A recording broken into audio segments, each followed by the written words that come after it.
Assalamualaikum warahmatullahi wabarakatuh. Perkenalkan, nama saya Rafis Pratama, kelas E14 Prodi PGSD. Video ini dibuat untuk memenuhi tugas UAS mata pelajaran TIK di SD. Di video kali ini kita akan belajar tentang bagian dan fungsi mata. Yang pertama, bagian mata yang terlihat dan fungsinya. Perhatikan gambar yang ada di samping untuk mengetahui bagian-bagian mata yang terlihat oleh kita beserta fungsinya. Yang pertama, alis, melindungi mata kita dari air atau keringat agar tidak masuk ke dalam mata. Yang kedua, bulu mata. Bulu mata melindungi mata kita dari benda asing seperti debu, kotoran. Yang ketiga, pupil. Bagian mata di tengah iris merupakan celah tempat masuknya cahaya ke bagian dalam mata. Yang keempat, lipatan mata.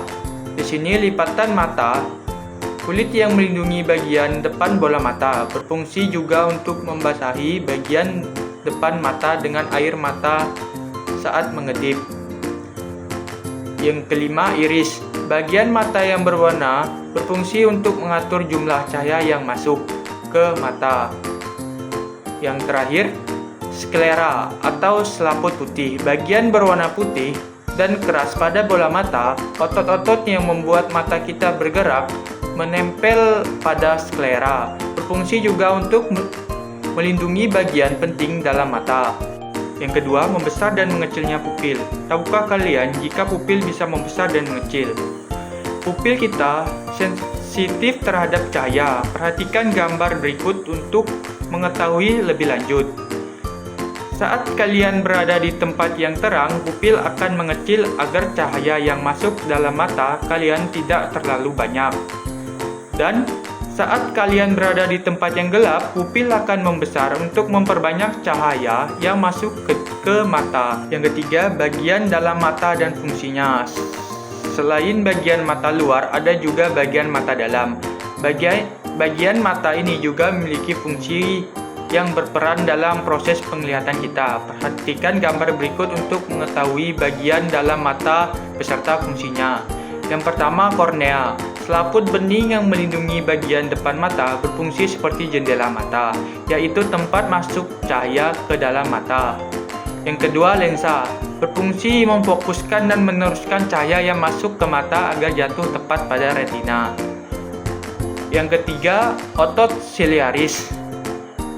Otot di dekat lensa berfungsi mengubah bentuk lensa mata.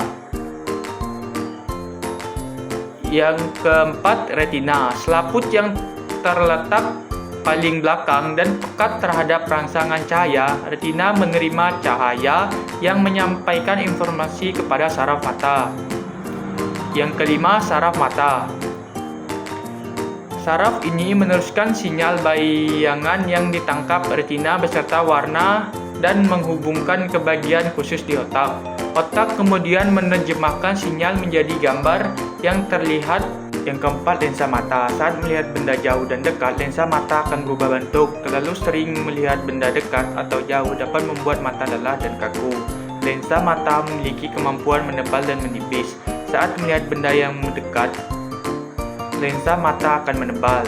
Demikian sebaliknya, saat melihat benda yang menjauh, lensa mata akan menipis. Perhatikan gambar di samping. Gambar pertama, jika mata melihat benda yang jauh seperti bulan, lensa mata akan menebal. Sebaliknya, ketika mata melihat benda jauh seperti pensil, lensa akan menipis. Selanjutnya, bagaimana kita melihat?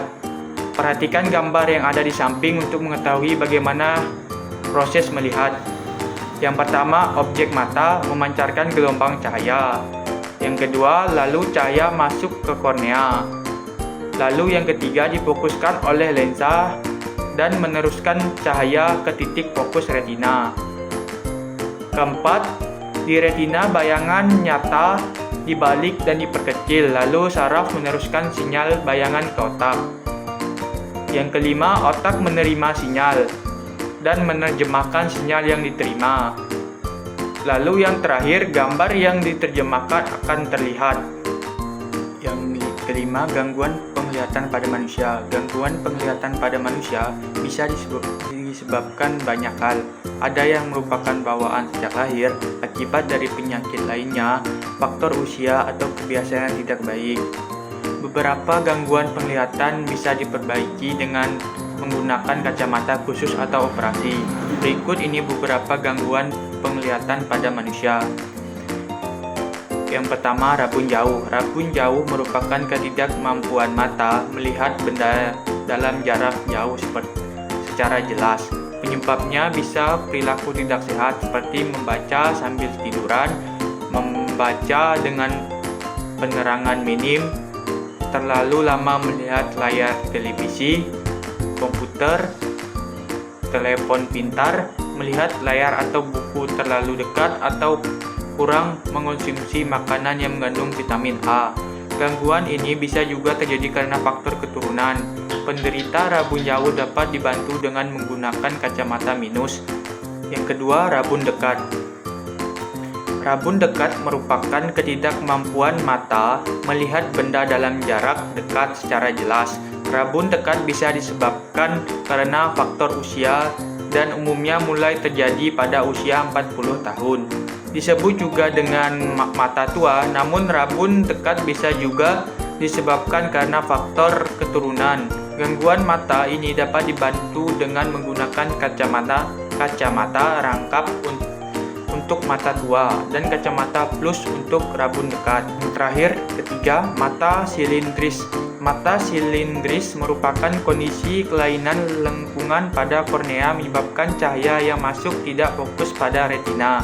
Penyebabnya bisa karena kebiasaan buruk seperti membaca atau menonton televisi dengan posisi miring, membaca dan menonton sambil tiduran, atau karena faktor keturunan. Gangguan tersebut bisa dibantu dengan penggunaan kacamata silindris. Sekian penjelasan dari saya, semoga video ini bermanfaat bagi teman-teman dan saya ucapkan terima kasih kepada teman-teman yang telah menonton video ini. Wassalamualaikum warahmatullahi wabarakatuh.